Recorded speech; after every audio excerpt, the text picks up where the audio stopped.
பாடி work out இன்னைக்கு என்னடி வயிறு மேடா இருக்கு, எதுவும் விசேஷமா? கட்டுப்ப கிளப்பாதீங்க ஆண்டி, கேஸ் ட்ரபிள். என்னடி ரொம்ப தான் சலிச்சுக்கிற? ராத்திரி 9 மணி ஆனா டான்னு கதவை சாத்திட்டு லைட் ஆஃப் பண்ணிடுறா. அப்புறம் என்ன? அந்த ஆளு 9 மணிக்கு 10 இட்லியை சாப்பிட்டு 1 லிட்டர் பாலை குடிச்சு அப்படியே தூங்கிடுறாரு. கைய கூட நான் தான் கழுவி விடுறேன், அப்புறம் கதவை சாத்தாம.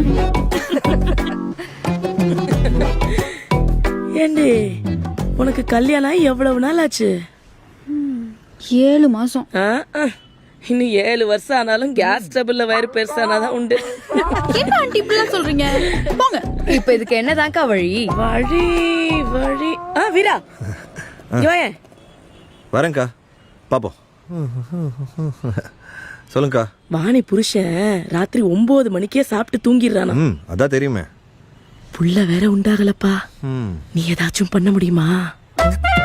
நான் எப்படிக்கா? ஆண்டி நான் அந்த அர்த்தத்துல சொல்லலப்பா. வேற?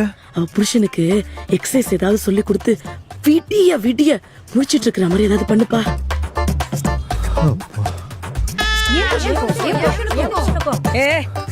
உங்களுக்குலாம் என்னடி, அதான் 1க்கு 2 பெத்து போட்டாச்சுல்ல. அக்கா எல்லாம் தொந்தியும் தொப்பையுமா இருக்குங்க. வீரா மாதிரி நல்லா ஃபிட்டா இருந்தா தானே பார்க்க பிடிக்கும். ஏண்டி நானே வீரா கிட்ட கெஞ்சி கூத்தாடி இருக்கிற டைம்ல கொஞ்சோண்டு நமக்கு ஸ்பெண்ட் பண்ண சொல்லிருக்கேன். நீங்க வேற. பரவாயில்லக்கா, உங்களுக்கு காலையில ஏரோபிக் சொல்லி கொடுக்கற மாதிரி இவங்க ஹஸ்பண்ட்ஸ்க்கு நைட் சொல்லி கொடுக்கறேன். வர மட்டும் சொல்லுங்க.